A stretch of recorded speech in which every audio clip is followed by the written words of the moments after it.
Last महत्त्वाचा जो point आहे तो म्हणजे कन्सिस्टन्सी.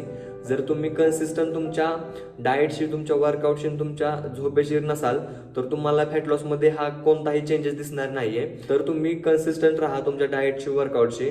फॅट लॉस करणे काही खूप अवघड काम नाहीये.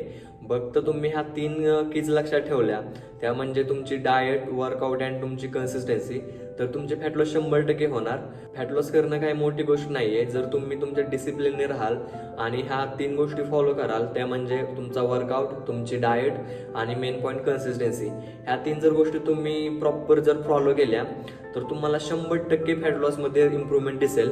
आणि फॅट लॉस हे असं काही नाही की मॅजिक आहे. जेवढे तुम्ही तुमचे एफर्ट्स टाकणार तेव्हा तुम्हाला फॅट लॉस झालेला 100% दिसणार. तर मी तुम्हाला आज काही टिप्स सांगितल्यात फॅट लॉससाठी, ते तुम्ही फॉलो करा आणि तुमच्या फिटनेस जर्नीमध्ये इम्प्रूव्हमेंट करा. अशाच तुमच्या फिटनेस जर्नीसाठी नॉलेजेबल कंटेंट्स आणि